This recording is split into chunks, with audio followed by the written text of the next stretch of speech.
Hello Please and like and share congratulations on getting and access to subscribe. this video course on email marketing automation. We're going to talk about how to set up your email autoresponder using Getresponse. And in addition to that, we'll talk about some more advanced strategies as well.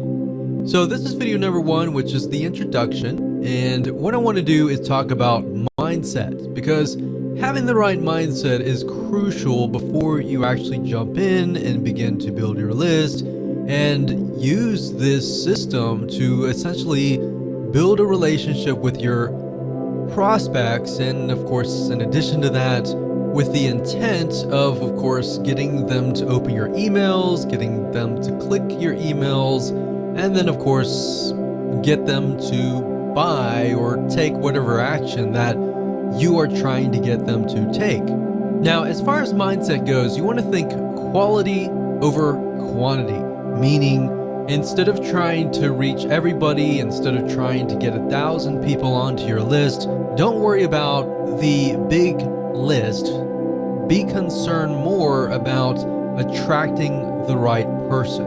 So at the end of the day, you want to make sure that you build a list of people who have the problems, who want the solutions that you are providing. Now let's talk about what you need. Obviously, you're going to need to have a autoresponder account, and we're going to be using Getresponse. So if you want to go to getresponse.com and create an account, you can do that, and we'll be walking you through step by step. You need to have a product or service to sell, or an affiliate product. So either it's going to be your own product, or it's going to be somebody else's product.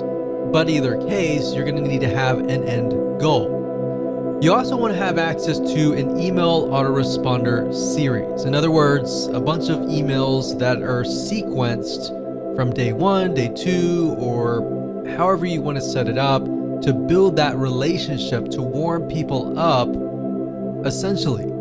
Now, don't worry if you don't have one right now. You'll actually learn how to create one that converts and gets high open rates and high click-through rates. So here's a quick overview of what's inside this video course, so you know exactly what to expect. And that way, when you're able to piece everything together, you're gonna be able to implement it at a faster rate.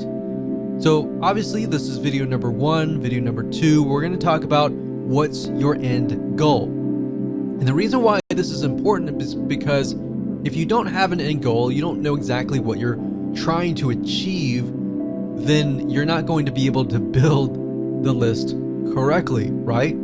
Video number 3, we're going to talk about creating a connection, understanding the demographic of your prospect, who they are, what their typical day looks like, and that way you're going to be able to write an email series that connects with them, that builds that relationship, that makes them feel like, wow, you're talking directly to me, right?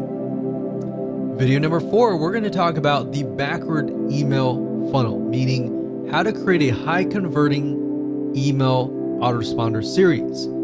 Video number 5 is going to be a quick overview of Getresponse, meaning we're going to jump right in. I'm going to show you the dashboard. I'm going to show you around, and that way you get a better idea of what to expect before we actually use Getresponse. Video number 6, we're going to talk about creating a list. So we're going to jump straight in. I'm going to show you how to create a list. I'm going to show you how to set up an autoresponder series in video number 7. Video number 8, we're going to show you how to set up your emails inside of Getresponse. How do you set up day 1, day 2, or based on how you want to set up these series, how do you set those up so that, let's say you have a email autoresponder series of 12 emails, how do you set that up properly so that it is released based on the time that you choose? Video number 9, we'll talk about setting up web forms. And video number 10, we'll talk about list hygiene. Believe it or not, cleaning your list is very important. And if you don't do it frequently, what happens is over time, people's emails get outdated, they delete them, and then you're emailing an email box that is no longer existing. And what that can do for you is that will negatively impact you in the long haul. We'll talk more about that as a bonus advanced strategy, and how you can essentially make sure that you constantly get a high open rate. So with that said, that's the end of video number 1, and we're going to move on to video number 2. Hello and welcome to video number 10, and just want to say congratulations, you have reached the end of this video course. This is a bonus advanced strategy that I'm going to teach you that a lot of times you are not taught, and most people don't even realize that this is happening. So kind of going back to what we talked about in single opt-in versus double opt-in. If you create a double opt-in list, you still need to do a little bit of cleaning, but not as much is compared to that of a single opt-in list where you could be getting a bunch of fake emails. So in other words, cleaning your lists consistently and maintaining that every single month, because like I said, email ISPs like Gmail, AOL, Yahoo, they do care if you have people on your list that are actually active or not. If they're not, that can be an issue. So if you have a list of 1,000 people, and out of that list of 1,000 people, you have 100 people on there that are fake, that will actually hurt your email deliverability. So even if you have 900 people on there that are not fake, because the ESP or email service provider sees you as a spammer, they may not allow those 900 emails to even get to your legitimate subscribers, if that makes sense. So how do you go about doing that by using Getresponse? So what I'm going to do now is let's hop on over to getresponse.com, and I'm going to show you step by step how to clean your list. Okay, so there are 2 different ways to do list hygiene. And one of the ways is by simply going to getresponse.com, logging into your account, going under contacts, and then of course you will see list hygiene. If you go here, you'll see delete contacts or blacklist. If you click on blacklist, this will allow you to enter email addresses of people that you want to blacklist across your whole account. So to do that, what you can do is go to blacklist, click global blacklist for my account, and what that will do is it'll remove them totally from all of your lists, meaning anytime somebody tries to sign up again, they won't be able to sign up. Now obviously they could get around that by entering a fake email if you had single opt-in turned on, or they could use a fake email address even if you're using double opt-in as well. So this only protects you to a certain degree, and this works actually really well in a lot of non-technical niches especially. But if you are in a more technical niche like marketing or business or computers or programming, then this here can help you to a degree, but only to a certain degree. And of course, blacklist for specific lists, which allows you to blacklist people for specific lists. But at the end of the day, we recommend doing the global blacklist compared to the specific lists. Now, another way of doing list hygiene and finding people that are maybe not active is by going to click search. Now, another way to do list hygiene is go to search and click on advanced search. And what we're trying to do here is find people that maybe who have never opened an email before or have never clicked a link before. Now, one thing to note here is that unless your emails are HTML emails or template-based emails, you're not going to be able to track whether or not they open the email. So keep that in mind. Another thing is sometimes some devices won't actually load. If for example, Gmail, if you send an email to a Gmail account, a lot of times if you'll notice it says that the user has to click a link to allow Gmail to load an image. And if they don't click that and they open the email, then that's also hard to detect. So that just keep in mind that unless you have HTML email set up, that's one hard indication to go by. Now, one good indication to go by is if they actually click the link. So regardless of it's a plain text email or an HTML email, as long as they click the link, you can detect that. So what I would go by is people who do not click links. All right. What you can do here is you can do all selected lists, any autoresponder setting, So basically we're saying every single subscriber, and we're going to add a condition, and let's say contact actions. So message open, and like I said, it's hard to detect that. So let's say last click date. So if last click date is before a certain date, and we click apply, and we notice that we have about 100 people who have not clicked any links within the last, let's say, 6 months, then you probably want to delete them, because that means they're most likely inactive, and you're paying for inactive people. I know psychologically you might be thinking, well, I want to keep that list. What if that list were to come back? You put them into a segment, you email that list, and you say, hey, I noticed that you haven't clicked any links.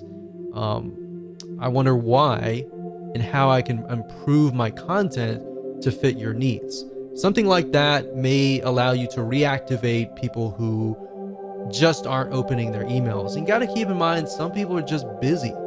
So you can do that, but you can do the opposite. And let's say you send that out, nothing happens, and you might get a few people clicking. But then, of course, you have the far and few people that just don't click. They sign up, they forget about it, and they go to the move on to the next thing. So for those people, you can say contact actions last click date is before, let's say, 6 months out. So we click apply, and then now what we do is we see there's a certain amount of contacts down here that we'll be able to see how many people are not clicking the links. So now what we can do is we can save this, we can click this here, this email address, and we can save it as a segment, and then we can email that segment. There are many different ways of doing this, but you really need to get creative and just think about, okay, what signifies somebody who is not active? And if they're not active, I shouldn't be paying for them on my list. And number two, believe it or not, they will actually harm your list. So if you have a list of 1,000 people and only 10% are actually clicking through, or worse, only 1% are clicking through, then because it's a bigger list, you have a smaller amount of percentage. And as you're emailing out, the email service provider will analyze how many people are actually clicking your links. Now, let's say you have 900 people out of that list that are just inactive. So you delete all those 900 people, and then you are left with 100 people. But let's say those 50 out of the 100 people were clicking anyways. Now you've narrowed it down from a very small percentage down to 50% open rate and 50% click-through rate. So maybe a higher open rate, a larger 50% click-through rate. And that is why you need to clean your list. Okay, so welcome back. This is video number 3, and we're gonna dive straight in, and we're gonna talk about creating a connection. So you kind of got a sneak peek preview of a little bit about trying to create a connection in the previous video. But before we write out your email autoresponder and of course jump into the technical setup, you really need to understand people's problems, what they face, and what the solutions are. So what I'm going to do in this particular video is to help you figure that out and help you solidify what that really looks like.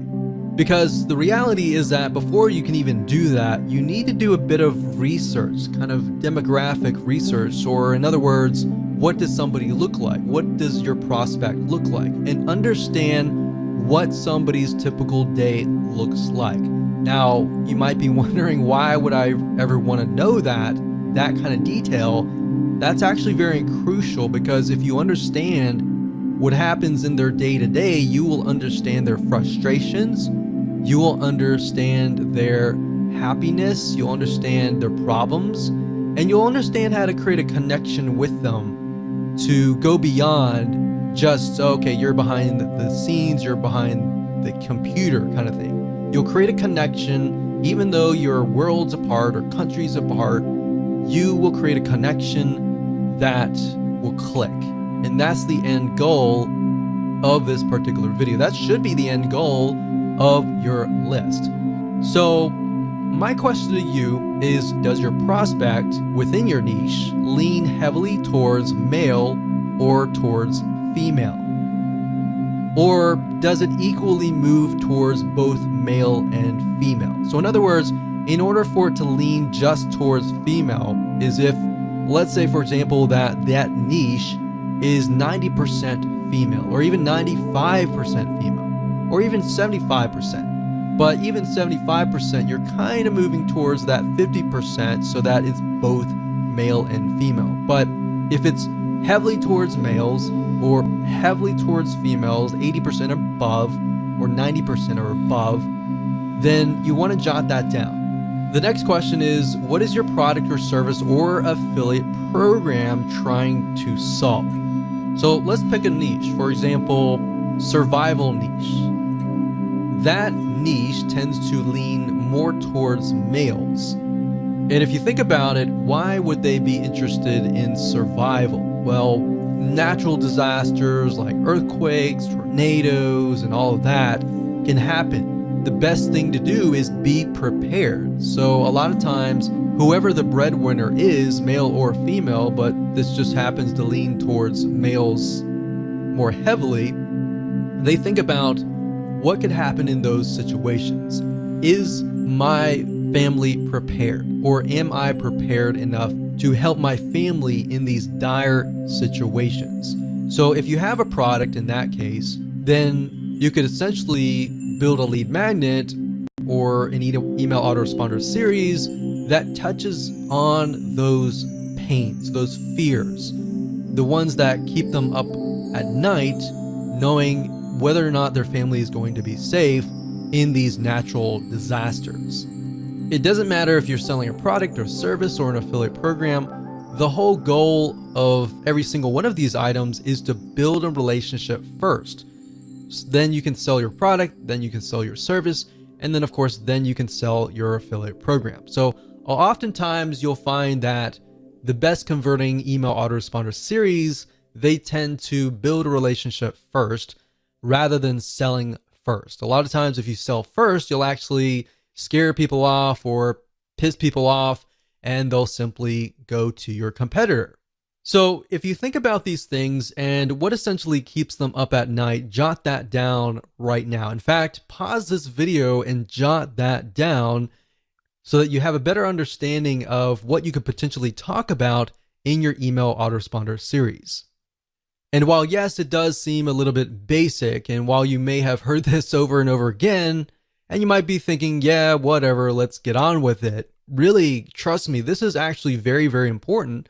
And this is something that we didn't really even think about long ago when we built lists, and we couldn't figure out why the lists weren't converting. Is because if you start with the problem, the pain, and move on to the solution, you have a better gauge of where people are at and how you can get them to a certain point. But if you build a list to build a list without any sort of plan, without even understanding their problems and pains and all that, you don't really know where and in what stage they are at. Does that make sense? So believe it or not, this is extremely important. You need to jot these solutions down so that people feel connected to you, or else, of course, they'll leave. So with that said, let's move on to video number 4. Hello and welcome back. This is video number 2, and we're going to dive right in and talk about what's your end goal. So before we jump in and talk about the technical parts of how to set up your email autoresponder series, it's really important to understand your end goal. Like, how many different ways and different opportunities do you have to profit, right? So unless you really understand at least a little bit of your plan, then jumping in like everybody else to just build a list is not going to be productive at the end of the day, right? So that's why I am going to focus on these few videos on what is your end goal, how do you create a connection, and how to understand your demographics and who you're talking to. That is actually something that most people totally forget about, and they skip that. And when they skip that, you actually end up failing or not profiting as well as you should be at the end of the day. So what I want you to do is I'm going to ask you a bunch of questions, And at the end of this video, I want you to pause it, take your time to jot down the answers to these questions before you actually move on to video number 3. So I want you to ask yourself, are you selling a product or a service? Jot that down. If not, are you selling an affiliate product? Now, if you're selling a product, obviously you could sell an affiliate product in the long run or vice versa. You really just want to get an idea of what your end goal is now, and what your future end goals could look like is fine. And the reason why I ask you to write this down is because if you're selling your own product, you can do a few things like build a relationship. And there's a few more things that you could easily do, like brand yourself, provide more value, and there's a different way of doing it, basically. If you're selling an affiliate product, you could still build a brand, but you're selling somebody else's product, so you need to gear it in a certain way. So in other words, if you're selling a product or service, you need to clearly understand what are the problems that your prospect faces, right? And give them tips and pointers along the way and build a relationship with them, gain their trust so that they're interested in your product or service. Now, if you're selling an affiliate product, on the other hand, then you may not be required to do all of that. Instead, you can provide a little bit of value and build that relationship up front. And then, of course, you can sell somebody else's product. So it's similar, but it's a little bit different slightly. But knowing your end goal is key. So if you're selling your product or service right now at this very moment, then write that down. If you're not, and you're selling an affiliate product right this moment, then jot that down. All right. The third question I want to ask you is, why are you trying to build this list? You might answer, well, of course, I'm trying to make money. I'm trying to build a list. I'm trying to print money. And that's everybody's goal, but I want specifics. I want you to write down, why are you trying to build this list? I want to make more sales for XYZ product. I want to help more people who are facing this particular problem. In fact, jot that down. I want to help more people who are in this very specific niche, in this very specific demographic. I want to help more people like me. Jot that down, because then you can use that later in your email autoresponder series. So beyond the intention of just making money, what is the real reason behind wanting to build a list? Or in other words, you could rephrase it as, what are you trying to achieve? So if you have somebody that you're passionate about helping, envision that person in front of you and think about, why are you trying to help them, right? What are they facing?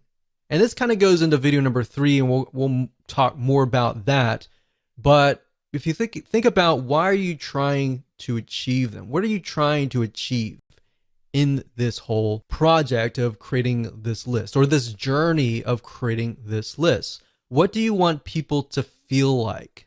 Do you want people to feel like they trust you, you want people to laugh? Do you want people to feel sad, feel happy?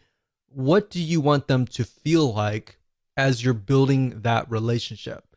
Now, you might ask, why would I want somebody to feel sad? Well, if you're trying to gradually build up to that point of trying to sell them, you want to focus on their pain. Not necessarily your goal is to make them sad, but your goal is to find their pain and to show them that you understand their pain.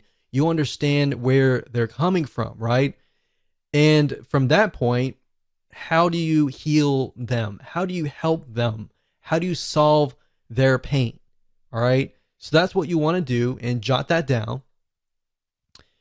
So what I'm trying to get at is, there should be a very specific reason why you are building a list. Building a list just because you're told that it's a great way to print money is not the best reason. In fact, money should come last. Helping people should come first.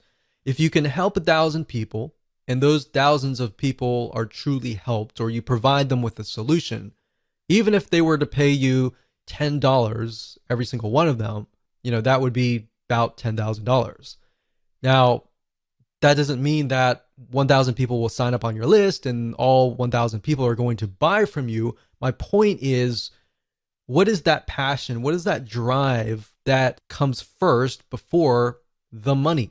Because if you focus on that and you focus on helping people solve their problems, believe it or not, you're actually going to build a more successful business compared to the other guy who is just focused on building a big list for the sake of money. Hopefully that makes sense. So these are all very important questions, and you should pause this video right now and write down the answers to them before you move on to the next video, which is video number 3. Okay, so now that you understand how to build your email autoresponder series, let's jump right into video number 5 and talk about a quick overview of Getresponse. And what I'm going to do in this video is to give you a overview of the dashboard itself. I'm going to walk you through, we're going to log in, and that way you have a better idea of where everything is and what we're going to actually use. Okay, so what you need to do is go ahead and go to getresponse.com, as you can see here, and you're going to see some basic plans, and I recommend that you get the very basic monthly plan. Don't do annual yet until you get a better idea of if you like Getresponse or not. Now, it runs very similar to other autoresponder systems. Some are beneficial in certain areas, but at the end of the day, we're just trying to build a basic list.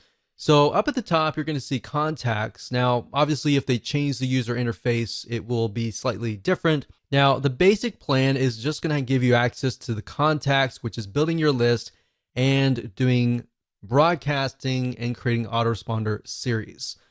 Now, what is broadcasting? Broadcasting means that if you have a list of, say, 100 people, you can email them all at once.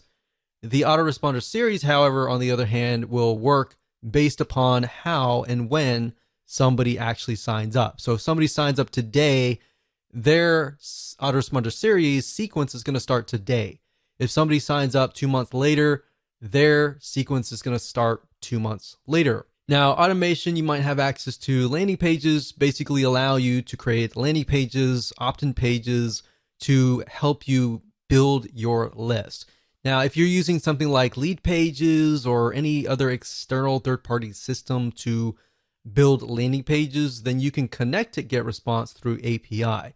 Now, I'm not going to show you how to do that in this particular video course because that's not the whole goal of this video course. So you might have access to that. Now, if you have the basic plan, you're most likely not going to get access to the webinars and other elements, as you can see here. So mainly, you really just need to focus on contacts and email marketing. So let me go ahead and open these up so you can kind of get a feel for what these are. So this one right here is the contacts. So when you click that, you're going to see lists, which are the different lists that you can create for your individual products. You could create a customer list for one product and then maybe a prospect list for that product as well. And like I said, the more specific the list is, the better it's going to actually convert in the long haul. So you have lists, you can do a search, you have statistics on seeing what's actually happening within your list. You have list hygiene, which allows you to clean your list, and blacklist basically means you can blacklist them from ever signing up in one of your web forms ever again. And you have other items here, but we really don't need a lot of these. Really, you just need to focus on lists, which allows you to create a list. You can add contacts if you have, an external spreadsheet of email addresses. Then we go to email, and under email marketing, you have newsletters, and then you have autoresponders. Newsletters are like broadcasting. So if you email them one time, and everybody gets the email at one time. And then autoresponders are, of course, what we're talking about in this course. Drafts are simply emails that you've created, but you haven't really sent them out yet. So you can retrieve them at a later date if you want to. And of course, you have RSS to email. We hardly use that in statistics, which you definitely need to use. And of course, if you click on landing pages, you can go here and create landing pages. Now, the items that we're really going to focus on are mainly, like I said, creating a list, like here, and then creating an autoresponder series right here. So with that said, let's move on to the next video. Hello and welcome to video number 4. We're going to talk about the backward email funnel. Now it's time to start mapping out your email series. So past this video, we'll actually begin to do the technical setup.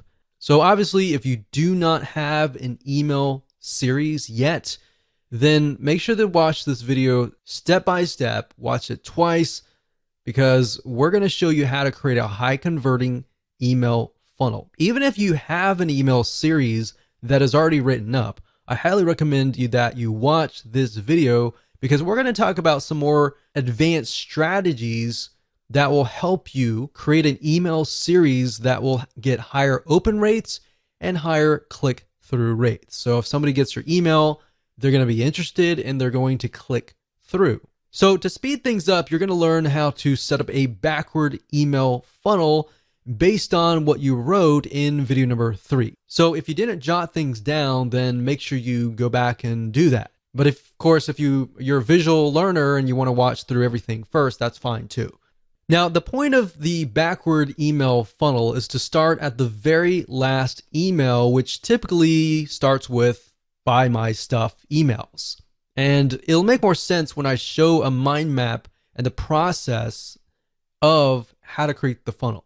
Now, the reason why we want to go backwards is because psychologically, when you move forwards, when you write the first welcome email, the second email, and all of that, it's actually very hard for the brain to think that way.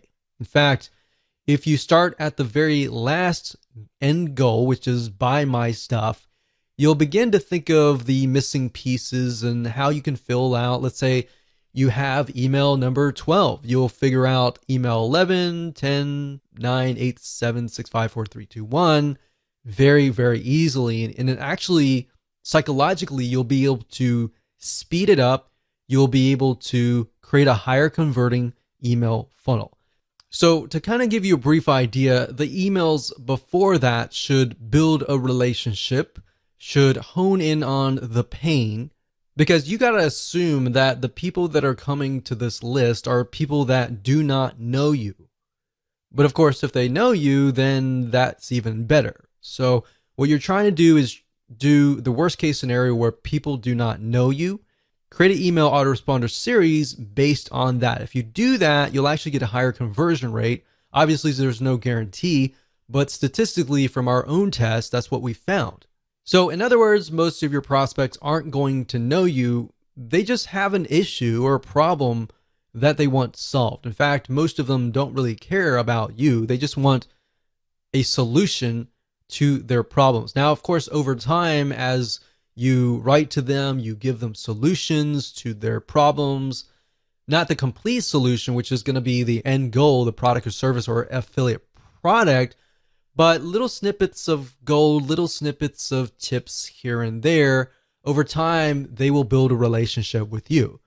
To make more sense, what I'm going to do now is break things down via a mind mapping software. So let's go ahead and do that right now. Okay, so now we are at Lucidchart, which is a flowchart system. Now, you don't need to use them. You can use anything that you would like to use. You can even use a piece of paper. The point being is that a lot of people, they tend to start with the welcome email, or they immediately go into "buy my stuff."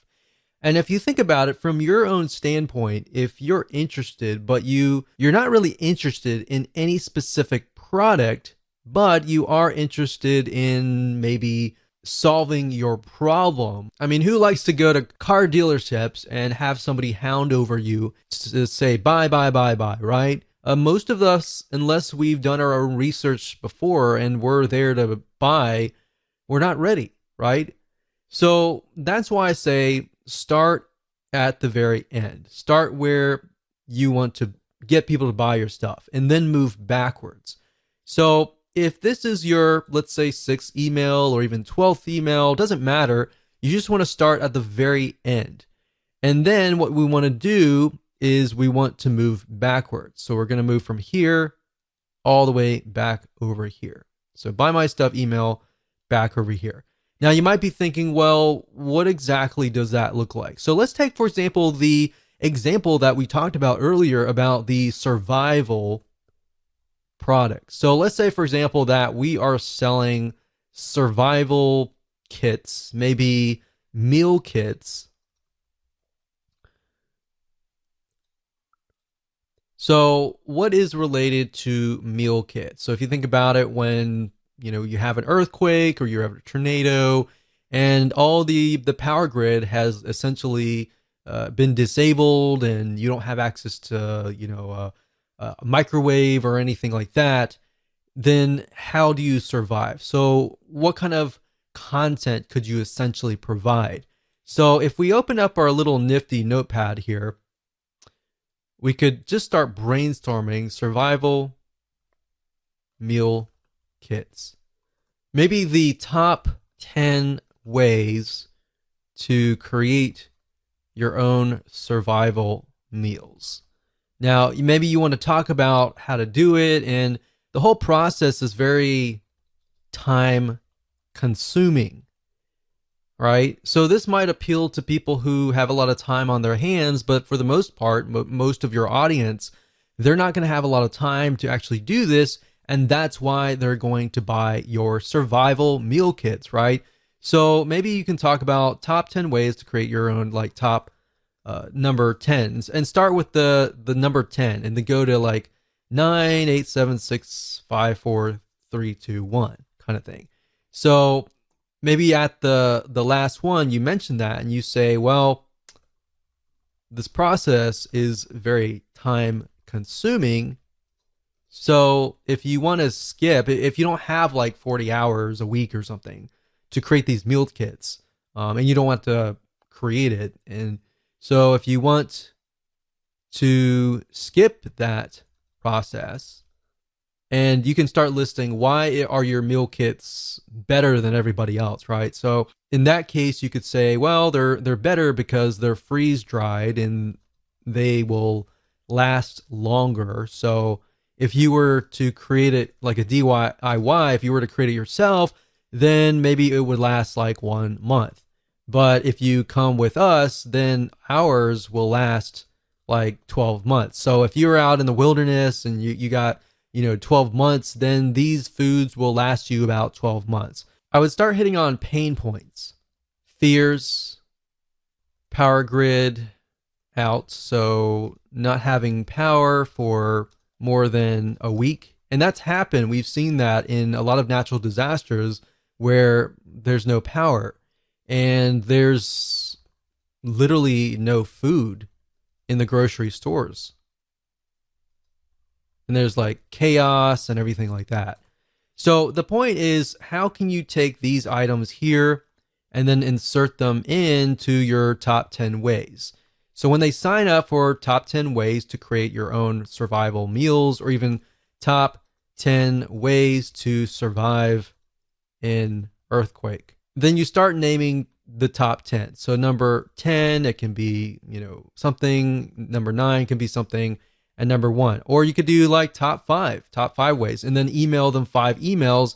And by the 5th email, you've provided so much value that they are going to trust you. And then you can have the survival email kit. So then you can have the buy my stuff emails. So by working backwards, then we can say, okay, this can be top number 1. And then this can be 2, 3, 4, and 5. So we can work that in here. 2, 3, 4. So let's just do 4 just because the screen's so big enough. So top 4 reasons. Now I will say one thing that we've tested out is top 4 and 5 tend to work better. Anything beyond that tends to be a little bit more overwhelming unless you can fit that into other emails. So we found that actually the top 4 ways actually does really well. Top 4 or 5. So by this point, they're definitely going to want to stay to the number 1 way, right? So if you start with number 1 here and move backwards, that's fine if they're all equivalent, but if the biggest and the best way is number 1 here, leave the best for last, and that way they'll actually click through, right? So that's why I say start at this point. Now, if you wanted, you could do that as well, but if you start from this point, you begin to ask yourself, okay, what makes my product different than if you were to do it the manual way? So let's say, for example, that you were selling a piece of software. All right, same concept. So if we were selling software, for example, a lot of times with software, you want to show the manual process, meaning the time consuming process. In fact, if you notice, a lot of software companies nowadays are coming out with a lot of free training, free academy training type deals, because what they want to do is they want to show you how to do it for free. But then you realize, I don't want to do all this. I don't have much time in the day. I would rather buy a piece of software and speed the process up. But in order to get you to that point, they need to show you the value, right? In order to that, you need to see the value. So in that light, you could show the manual process. So let's show you a different scenario here. So let's move this down. So this is a totally different scenario here. So let's say, for example, you're selling a piece of software. So you could say, instead of saying top 4, 3, 2, 1, you could talk about the manual process. So this could be in the form of a blueprint, a secret plan, step-by-step plan, a video course. And then you talk about it every single email. Maybe you send them to a 5-minute video, which, by the way, if you do videos, make sure that your videos are short and sweet, especially if they are kind of lead magnet type videos. It's fine if it's a video course that they just purchased, like this one right here, but keep in mind that they have a short attention span. So if you do this, maybe the first thing would be, if this is a blueprint, what I would do is I would do a PDF, like a PDF blueprint. And then you say, in the next coming days or weeks, I'm going to show you step by step how to set things up. So we'll say step 1, step 2, and then step 3. So what you're doing here is you're showing that they need all of these emails in order to create a complete system. If you give everything up front at the first email, they're not going to have a reason to stay, right? So you want to make sure that you have it so that this is a complete system. So if they unsubscribe here, it's going to feel incomplete. Now, if you think closely about a movie, for example, a lot of times our brains don't like incomplete. So if you were to watch a movie and you saw even half of it, in your brain, usually you will think, I want to see the whole thing, right? If I only saw half, I want to see the whole thing. That's why our brains do not like complete. So that's what I'm showing you here. Now, in practical sense, what does that look like? Now, if you start out, welcome to, let's say, survival meal kits. So the first email will be a welcome email. Now, you want to make sure that you connect the emails. So at the end of the first email, and you talk about the top 4 reason or whatever that looks like, then you want to connect that somehow to the top number 3 in that first email. So you want to say something like, P.S. I'm going to send you an email tomorrow or the day after tomorrow or whatever on top number 3. The second email is going to be, all right, so we talked about this in the first email. Let's talk about top point number 3. And then, of course, in the PS, you're going to say, I'm going to send you an email in 2 days for top number point number 4. So actually that's 433 3, 2, not 4. So that's 2. So I don't really need to go on, but the point is you need to connect them. So now that the arrows are going this way, we can actually move the arrows back. So the reason why I go backwards is because you take a little bit of content here and you move backwards. You take a little bit of content here and you move backwards. So when they sign up for this, they're naturally going to want this content, this content, this content here, and they're naturally going to want this content here. Believe it or not, this is the same strategy that we have used to get literally 50% open rates and 20% click-through rates, which is just insane. We've even seen in different niches 75% open rates, which is crazy. So as long as you understand this process and you follow along with the backward funnel and you write these emails in this way, connect to the right person and talk directly to them, you'll actually get a better conversion rate. So I hope that helped you. It's simple, but it's powerful. Welcome to video number 6, and we're going to start getting technical, and I'm going to show you how to create a list within Getresponse. And a list is basically the first step. You can think of it like your campaign, and some autoresponder services will actually use campaign as the name of the list. So you'll see list, you'll see campaign, and it's pretty much all the same thing.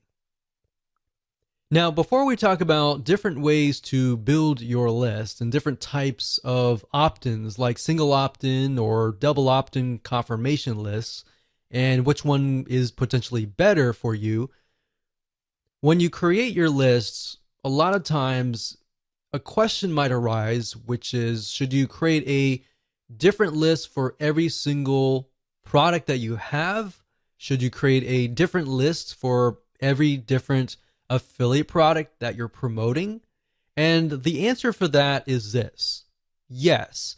And the reason why is because when you're creating your list, you want to get as specific as possible. You don't want to have one list that covers 5 different products, because you're not going to know which product is which customer has purchased which product, right?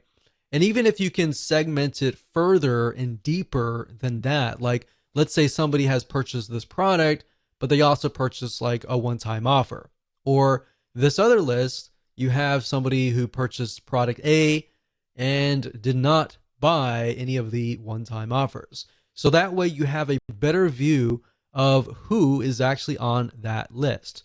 And that way you understand exactly what stage they are coming from. Now, what I want to do now is talk about double opt-in versus single opt-in. And this is a very common question that is asked over and over again, and a very, very important question.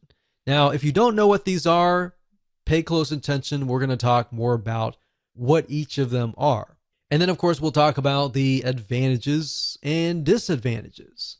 So single opt-in means if somebody subscribes to your email list, they go to your landing page, they fill in their name and their email address, and that's it.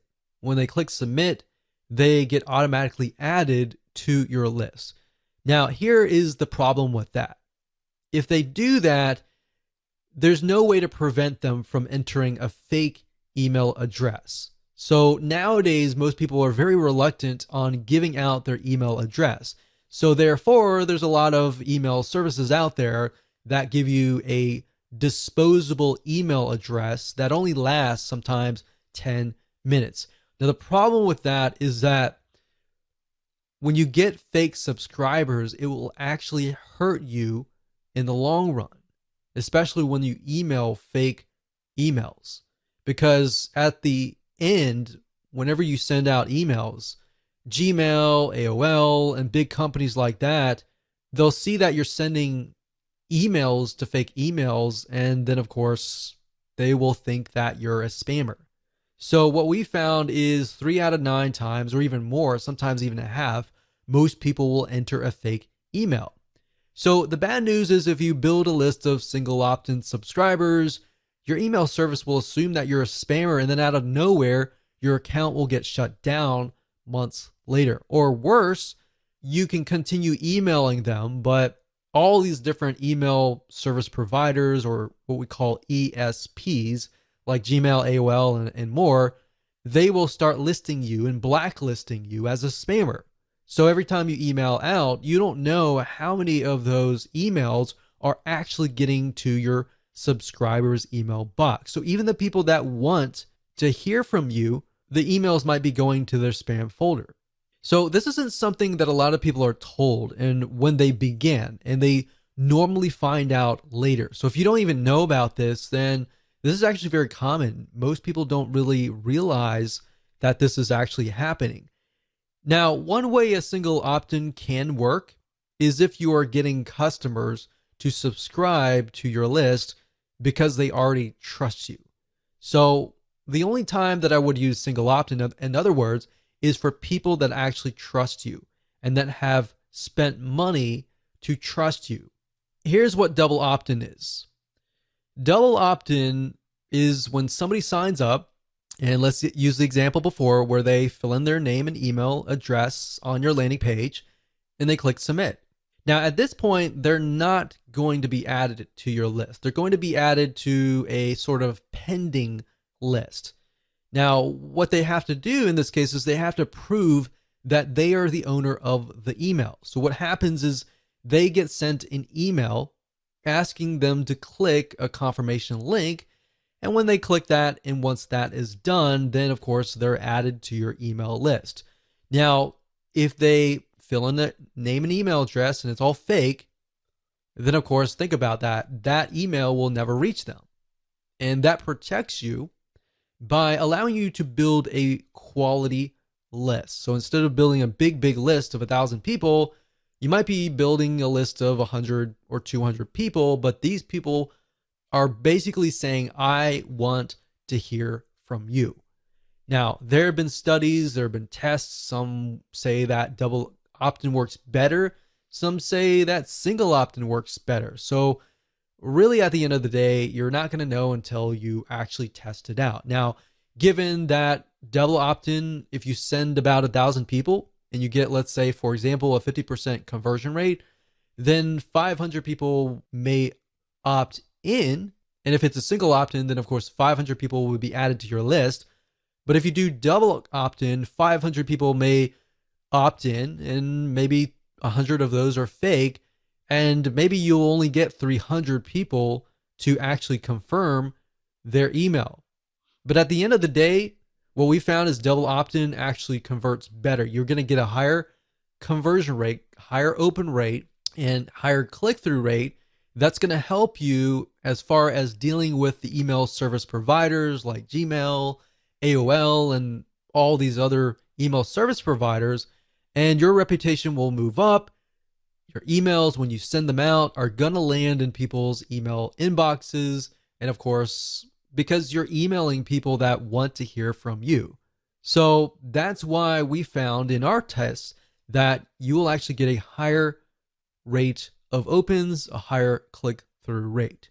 So like I said earlier, the downside is if you send 1,000 people to an opt-in list, that's going to be a much lower conversion rate. But at the end of the day, we recommend that you go for quality versus quantity.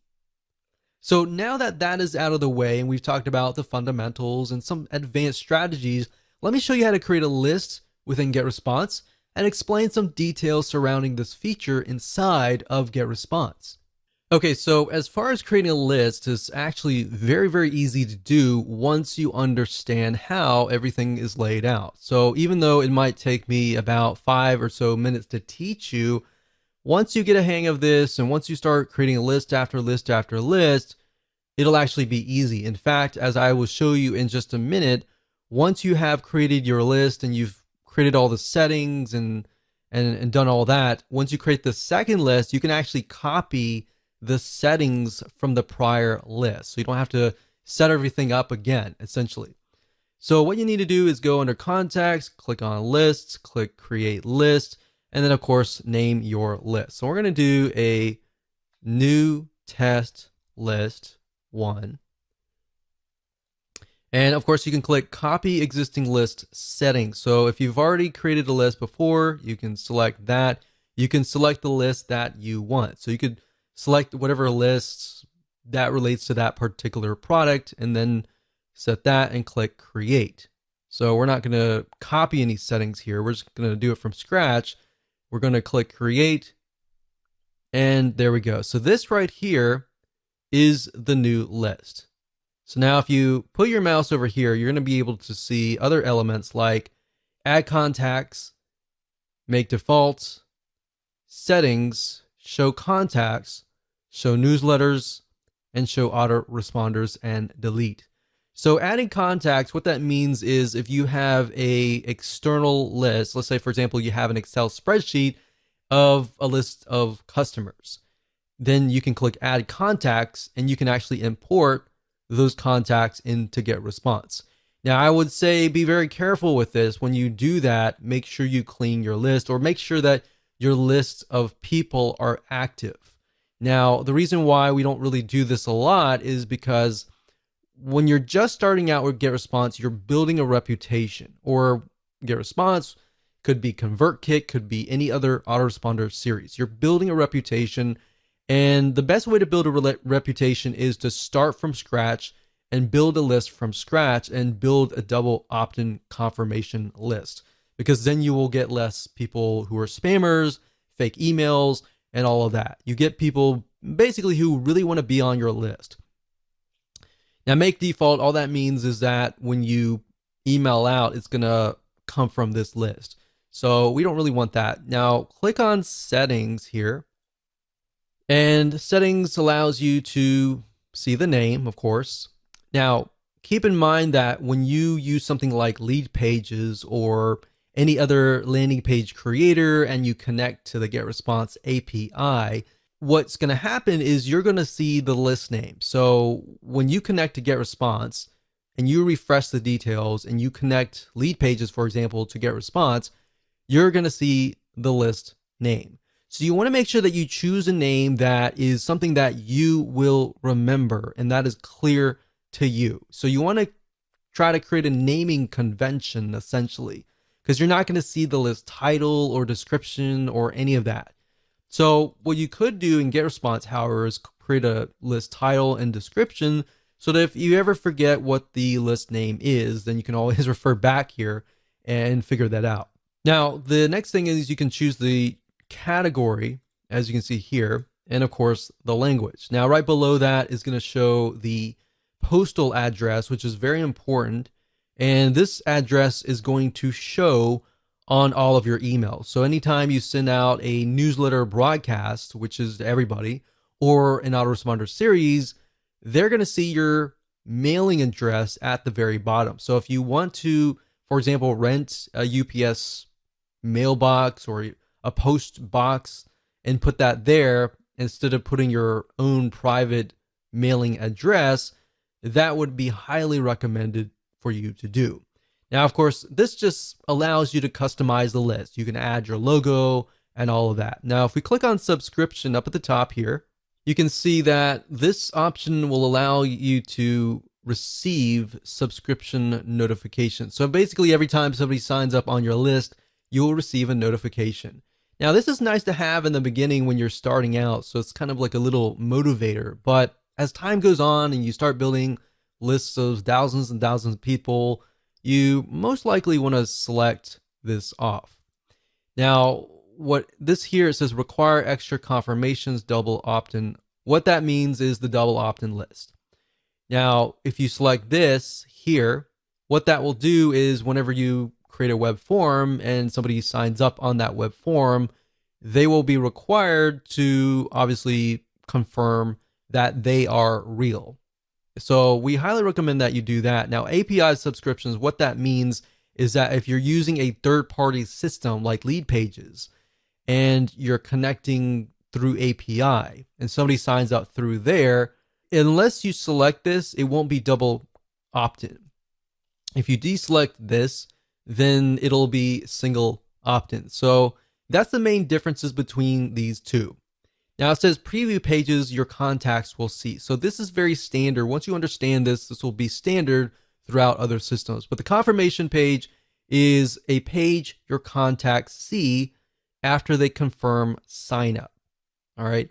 So if somebody were to sign up via the web form and they click the confirmation link, they'll be sent directly to this page.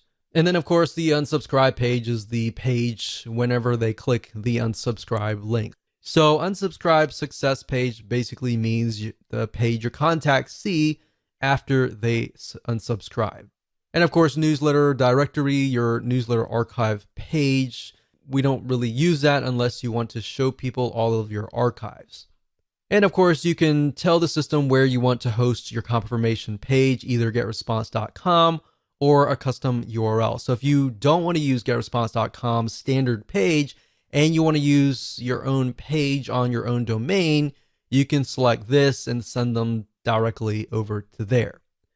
And of course, you got the confirmation message, and you can say, I want this message to be in HTML format or plain text. Now, if you're asking which one is better, it really depends. You're going to definitely want to use HTML. Plain text is just plain text. There's no graphics, there's no nothing. It's just plain. So at the end of the day, it really depends on your list. And of course, you can change the confirmation message, which is the message that they'll receive saying, okay, we received a notification that you signed up on this list. Are you serious about this? Or was that actually you? So you can change the subject line to something that's related to what they signed up for.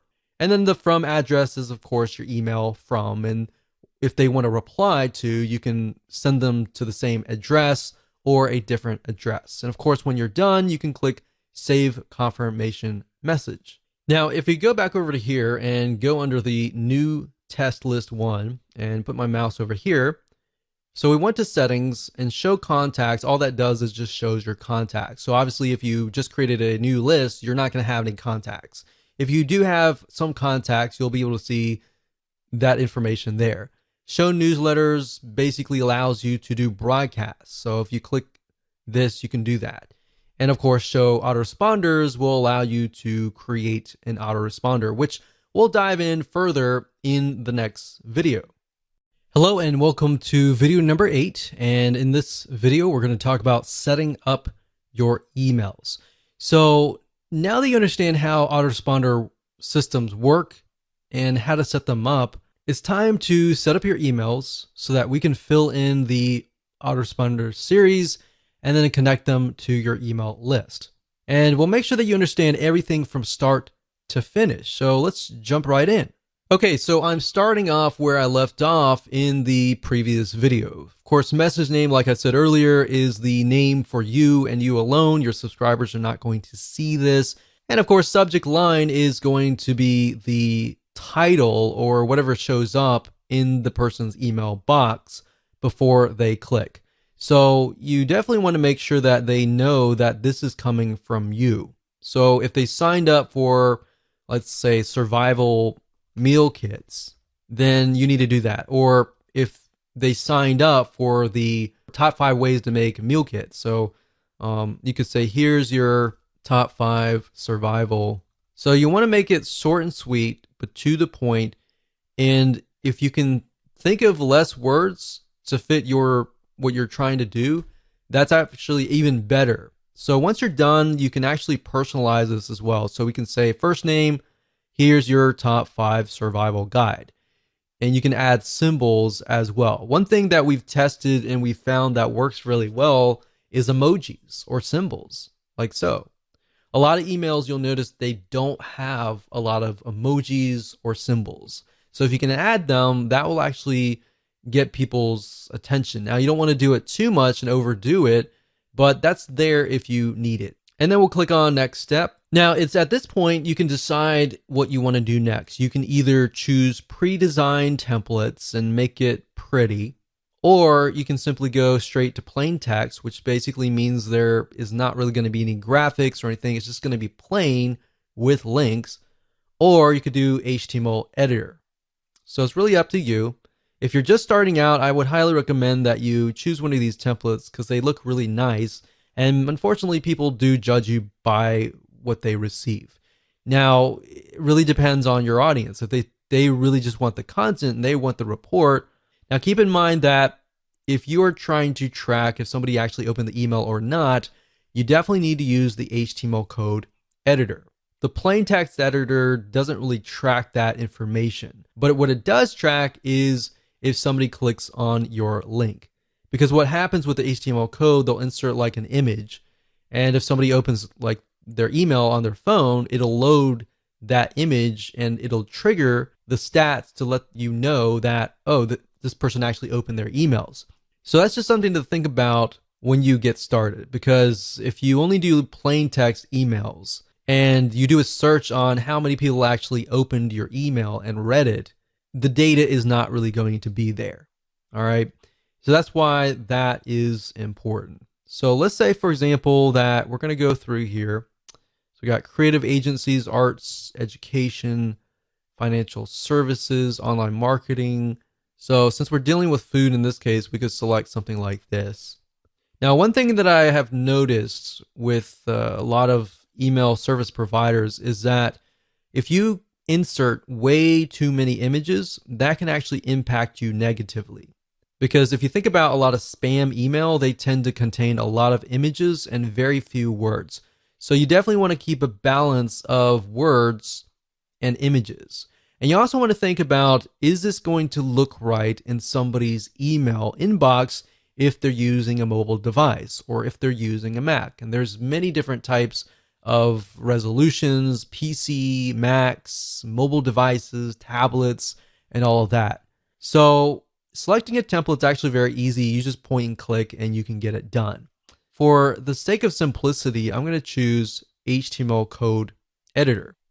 Now, this might look a little bit daunting, but it really is not. If you click on Show WYSIWYG, WYSIWYG is what you see is what you get. And what that means is it's an editor, and what you see is literally what you get. And it's kind of like a Microsoft Word processor. You could say, hey, and you personalize this, so you can do first name. Now, this is only going to work if you are actually accepting their first name and last name on your form. If you're only accepting their email address and you put this here, it'll actually say, hey, friend, or even hey, NA. And you don't want that, the NA part. So if you're not doing that, just say hey. But this personalize button here allows you to personalize your email. So you can do first name, last name, email. You can do country. You can do all sorts of different variables, phone number, and all that. And like I said, they're only going to work if you've collected that data, because if you haven't, it's not going to work. So a typical welcome email will say, hey, so-and-so, thank you for signing up.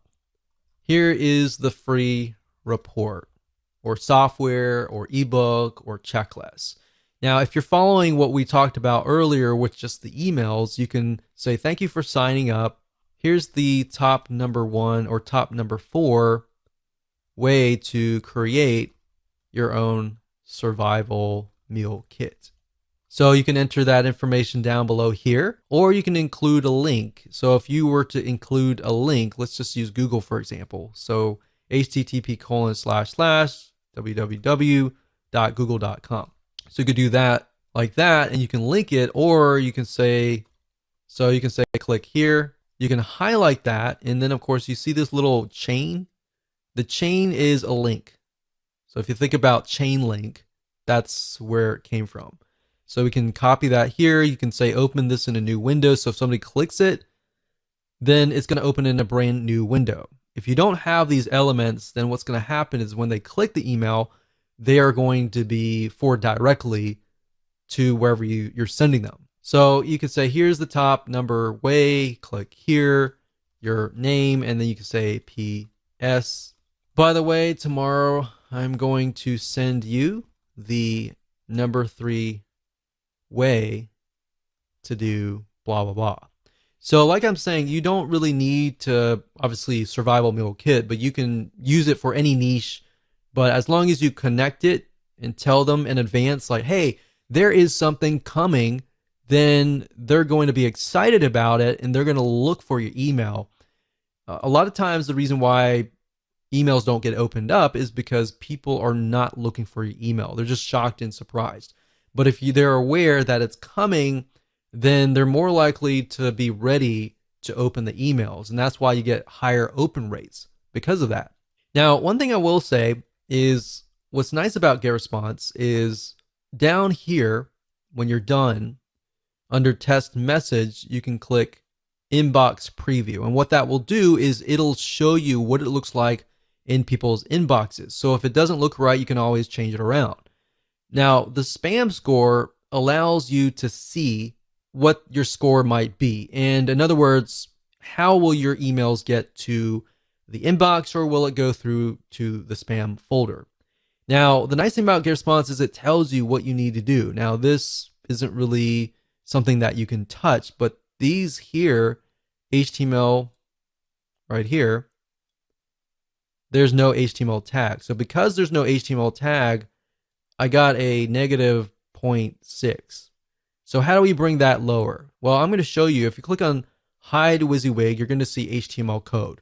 Now, don't make this scare you in any way. I'm going to show you how. So if we zoom in here, if we type in bracket, open bracket, close bracket, HTML, open bracket, close bracket, body, all right, and then we go to the very end, go to the very end here. So it's going to look like this. It's going to close, but instead of HTML and then body, it's going to be body and then HTML. So we type body, open bracket, close bracket, HTML. And then the thing that you need to do with the ending tag is a slash. The slash is saying, hey, this is ending, and there. So we've got HTML body, body HTML. You don't need to know what HTML is. You just need to follow that. Add those tags to the before and after, and there you go. So as long as it's not like 4 out of 5 or 5 out of 5, you're good. And that's how to do it. So click next step, and then we look at the autoresponder. Everything looks good, and we can click save and publish. And one thing you could do is up at the top here, when you click this here, you can select the list, which is new test list.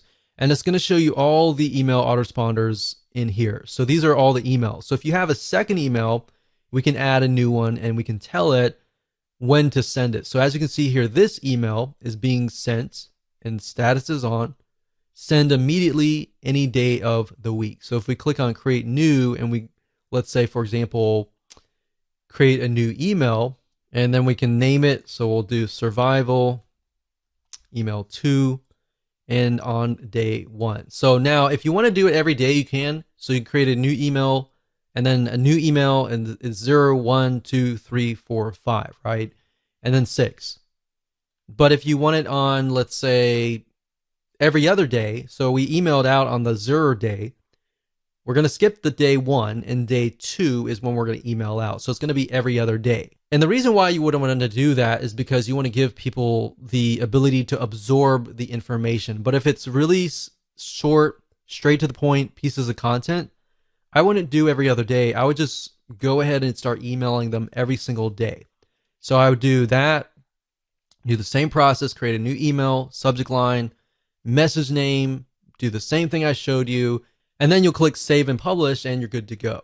Hello and welcome back. This is video number 7, and we're going to dive right in and talk about setting up your autoresponder series. So once you create a list, you need to set up an autoresponder within Getresponse. Now, understanding how an autoresponder works is actually more important than understanding the technical parts. The technical is actually very easy. Understanding how an autoresponder works is crucial, because then it doesn't matter if you're using Getresponse or any other service. This can actually cross different platforms, as long as you understand the concepts. Now, an autoresponder allows you to choose when you email your subscribers, the time zone, all of that. Now, a very common question that we have seen is, when should you email your subscribers? Or even how many times should you email your list? And while I can't give you an exact answer, I can say that it really depends on your audience. If you've done the proper demographic research and you understand somebody's typical day and all of that, then understanding when is the best time to email them is actually quite easy. Now, the beauty of Getresponse is that you can set it up to email them following the same time that they signed up, meaning you can catch them at the best time that they signed up. So let's say, for example, that one of your subscribers signed up on Wednesday at 3 p.m. What Getresponse will do is it'll actually detect that, and you could set that within your email autoresponder system and say, okay, email them every day at 3 p.m. or every week on Wednesday, 3 p.m. Now, you don't have to do that. You can actually set it up differently. You can set it up so that they receive an email every day, every other day, or once a day, and then you skip 2 days, and then you go 3 days. Or you could even set it up so that you only email them during Monday through Friday, and you skip Sunday and Saturday. Now, the only time that you would want to do that is, let's say, for example, that you're a local business or you know that your audience is not going to be available during Saturday and Sunday. So that's why it's crucial to understand when your prospect is actually near the email, they're near their desktop, they're awake, they're not working, and all of that. And like I said, you can email them based on time zone, which is great if you are reaching people globally. That said, what we have found, though, across the board in different niches is that we found that 10 a.m. or even 10:30 a.m. is to be the best time to email. What we found is weekends are also awful, and they're very awfully low in open rates, but they tend to be higher in quality click rates, meaning out of 1,000 people, you may normally get 400 people to open your emails during the week. But maybe during the weekend, you might only get 300. But out of those 300 people opening that email, they might click through at a higher rate. We can't give you a definite answer with that as well because different niches are different. Another thing we found is that Mondays tend to be low. And that typically is because people are coming off the weekend, they're tired, and they, a lot of times, don't really want to check their email. They have to check their email, but they may not really want to check their email, or they're catching up on things and they're really, really busy. But we found that often Tuesdays or Thursdays tend to have higher open rates. Now, if you want, you can go to Google and type in the best time to email your audience in a specific niche, and you might actually get that data. Because a lot of the email autoresponder services out there will actually collect this data and provide that to you. Like I said, at the end of the day, you don't really know. Unless you really know your audience and you know what their typical day looks like, you know, out of 1,000 people, the majority of people, they wake up, they go to work, they come back. Maybe during lunchtime, they are actually near the computer at 12 p.m. or even 11:30 p.m. You know that. And you know that they come back home. The best time to reach them maybe 7:30 or 8 p.m. during their time. So that's why understanding their typical day and what that looks like is so crucial. So now that I've covered some basics here, let's jump right in, go to Getresponse, and I'm going to show you how to set up an autoresponder series using the Getresponse system. So there are two different ways to create an autoresponder series. You can either go under email marketing and straight to autoresponders, or you can go the roundabout way if you're at the contact list section and go under contact lists, go where we showed you earlier and select show autoresponders. But if you select that, you're essentially going to be sent over here. So it's just easier to go here. But I wanted to show you that just in case you have a better idea on how to navigate Getresponse. So now that we're here, we can click create new, and we're going to create a new autoresponder. So this was the new tests list 1. And we could call this like survival meal. So this is obviously for you and you alone. Now on the list, we have to connect the autoresponder to the list. So we have to select this and then find the list, which is the new list 1. So we're going to click this.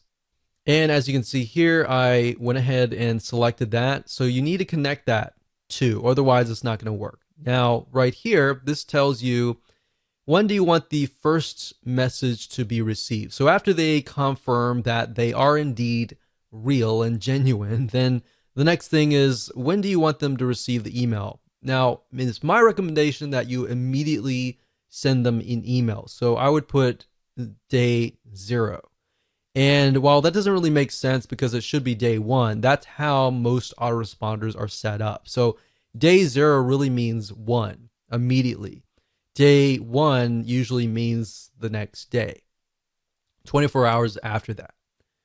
So that's that. You can send the message immediately with delay of. So if you select that, you could say, well, I want them to receive it maybe a couple hours later. So the way and the reason why you would need to do that is, let's say, for example, that you're a consultant and you get people signing up on your forms, and you say to them like, okay, if once you sign up, we'll look through your details, and if you're legit, we'll start sending you emails, kind of deal. Or if it's a local business, you could specify that I only want to email on Monday, Tuesday, Wednesday, Thursday, Friday. We'll negate Saturday and Sunday. You could do that as well. So you could send immediately on these days and skip out on Saturday and Sunday.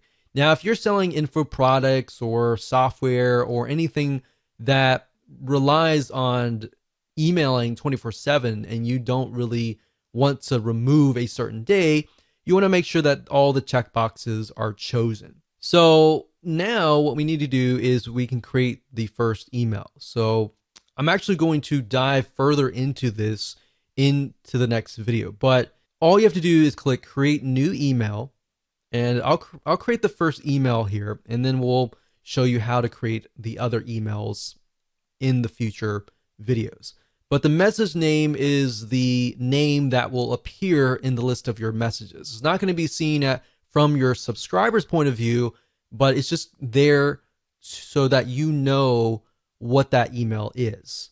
So if we say survival kits email 1, and that's just for us, the subject, of course, will be different. That's something that your subscribers will see. So you definitely don't want to put the message name. So we could say something like welcome to survival. And then when you're done, you click on next. Now, I don't want to cover too much because we're going to actually show you that in the next video. Now that you have set up your autoresponder system, you can set up your web forms. In other words, web forms are forms that allow you to collect people's emails and their names and get them onto your email list. Now, keep in mind that a lot of you may not need to do this, especially if you're using a landing page creation system like Lead Pages or something else that connects to Getresponse or your autoresponder system through API. If you're doing it that way, you're not going to really need to know how to do this. You only need to know how to do this if you're not using those systems. Now, at the same time, if you don't know how to do this and you've never done this before, I would highly recommend that you actually watch this video so that you have a better understanding of how things work, because there will come a time where you may need to set this up. So with that said, let's jump on over to getresponse.com, and I'm going to show you how to set up a web form. Okay, so to create a form, all you need to do is go to this forms and surveys. So click on this and you're going to see manage forms. Next thing is click on create form. And then of course you'll have the ability to create a form. So you can either use the list builder wizard, as you can see here. So this is a variety of different forms. You can create newsletter signups, free course signups, different types of purposes too, like leave feedback forms, Facebook forms, blank forms, order forms, and more. So it's not just web forms, there are all sorts of different forms. But for this purpose today, and in this particular video, we're going to focus on sign up forms. So we're going to click on newsletter sign up. And even though this information has like nonprofit organization, it doesn't necessarily mean that you have to use that logo. As long as you see something that you like, you can pick it and you can change the graphics, you can change the background, And of course, you can change the text. So if we scroll down and we find something that maybe fits our design of our website in our landing page, let's do something like this. Use this template. So now at this point, if you select the items, you can actually change them. So this is a different logo, so we could change it to our own logo, click image, and of course go through the process of finding either a logo or clicking my images and finding your logo. Now, for the sake of simplicity, I try to keep my web forms very simplistic. The text should say something like, sign up for this free report, free ebook, free checklist, the top 5 ways to create a survival meal kit kind of deal. You have to tell people what exactly that they are getting so that they kind of can visualize what they're going to get on the other side. So keep it simple, straightforward, to the point. Enter the name, email, and then sign up for updates. Now, what I recommend that you do, and this is something that has worked well for us, is to change this into something like send me the report.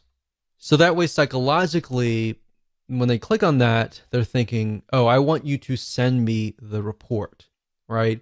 If you just have a submit button and that's it, in reality, your conversions are not going to be as high because it doesn't really tell people what they get.